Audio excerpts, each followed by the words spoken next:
Use the force. Use the force. Concentrate! Good thing it was only 150 bucks.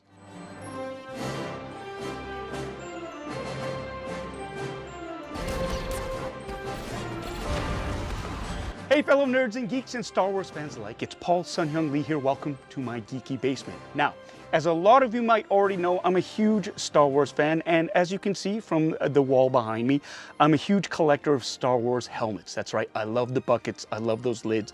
I go out, I grab them whenever I can, and in fact, this isn't even all of the buckets that I have. I've got a couple in boxes still lying around. I've literally run out of space. Now, imagine my complete delight when, in episode 8 of The Mandalorian Season 1, Jon Favreau and company introduced a new Stormtrooper variant. That's right, I'm talking about the Incinerator Trooper. So, I immediately went out, I searched it up, and hey, lo and behold, there was already this bucket available through Anovos, and it retailed for about $375 US.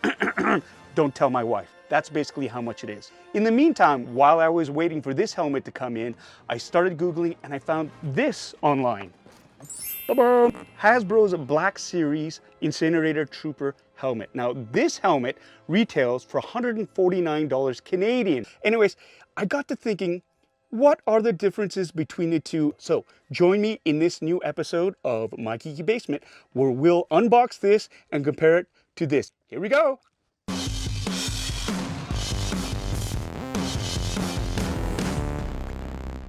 Welcome back.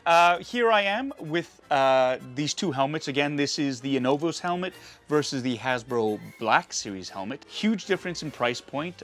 You can see they're of, again, the Incinerator Trooper. This is a character that was first introduced in the 2008 video game, The Force Unleashed.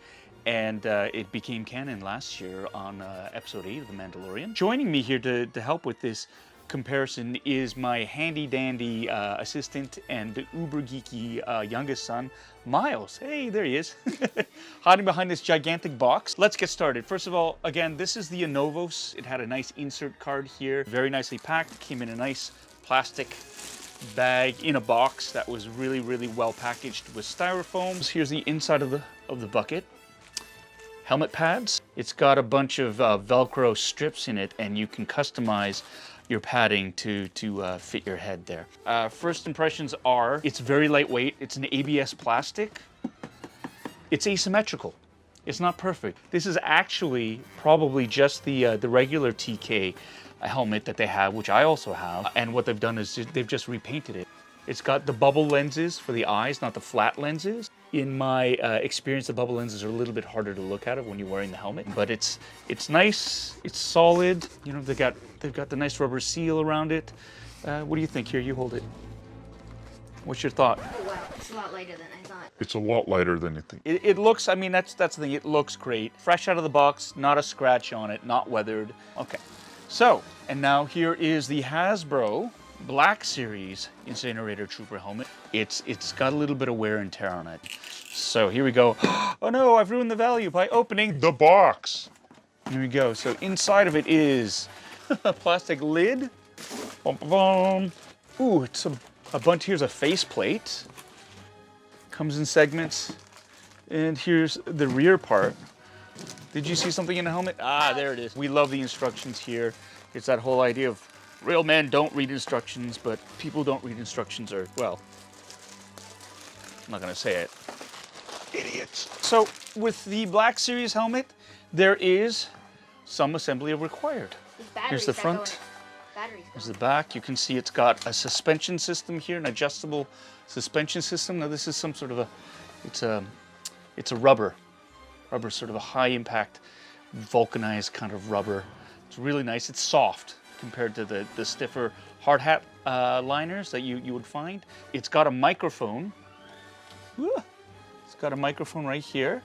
So it's got a voice changer. See, it's got the weathering on it, which isn't the best. I mean, from far away, yeah, it looks old, but when you look at it, it looks just like a bunch of squiggly lines, which isn't very cool. So this is kind of a thicker, more of like a toy kind of plastic.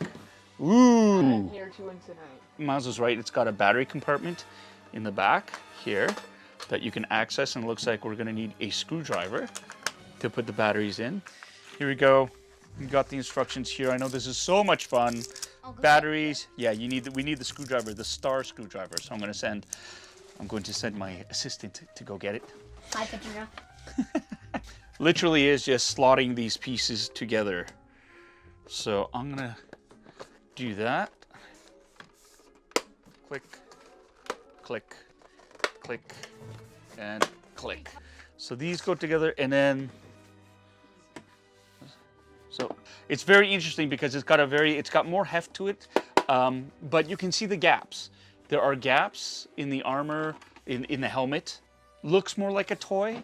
It's heavier. It is heavier, and now it's got electronics in it. Came in 3 parts. It's of a thicker grade.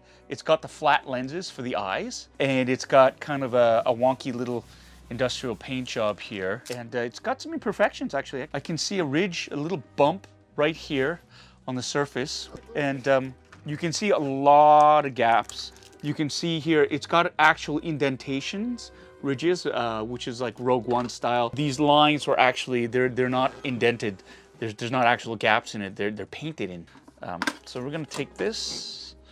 You take that. Can you unscrew it? Will that fit in there? It's the most exciting thing of an unboxing and a review video, watching people unscrew things.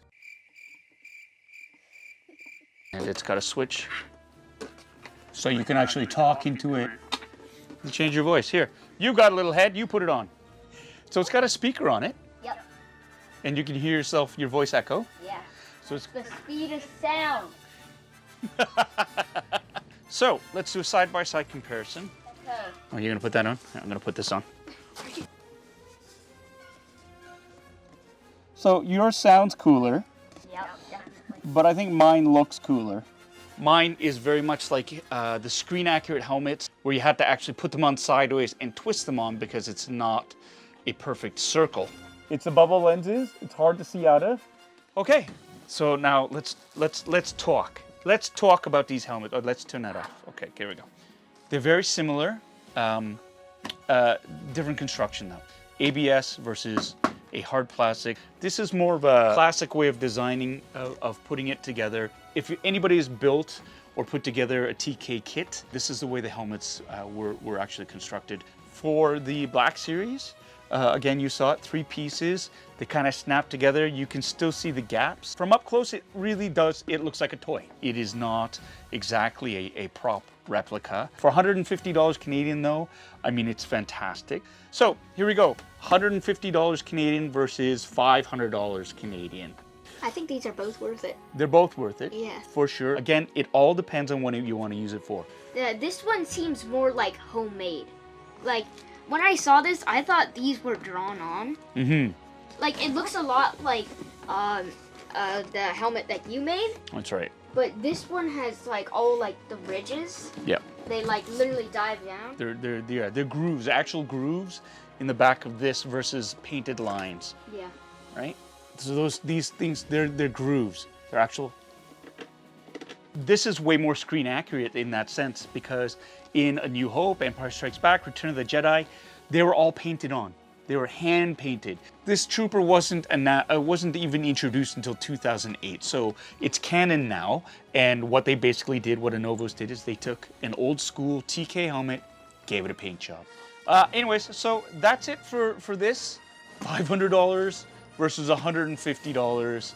At a glance, they're very, very similar. The biggest difference, again, is weight, construction build, and perceived accuracy. Thank you so much for helping me out, my helper Miles, my youngest son. You've got your own YouTube channel, is that right? What's it called again? 1,000 miles per hour. 1,000 miles per hour. So if you can subscribe to it. He's got a lot of vlogs going on there, a lot of big plans. Once again, thank you so much for joining us in my geeky basement. I'm Paul Sun-Hyung Lee. This is Miles Lee. During this time of COVID, always take care of yourself. Wash your hands. Wear a mask. Wear a mask. It's for other people. It's really, really simple. Wear your mask. Be kind to each other. Stop touching your face. I heard of this theory that if you stop touching your face, your head is basically the Death Star, and the germs are the X-Wings, and your face or your mouth is like the Death Star exhaust port, and that's the only way for the germs to get in. That's a fantastic way of thinking of it. So stop touching your face or the Death Star will explode. Until then, we'll see you around. Okay, see you. Yay! And I faked it out. Okay, see you. Fuck me. Oh, so many swears. All of the swears. Bum. Okay. Okay, see that? Woohoo! That was shit. This is why I write scripts. Because I could write you a script. you could write me a script. Ouch. Oh no. Echo. I'm trying to talk here.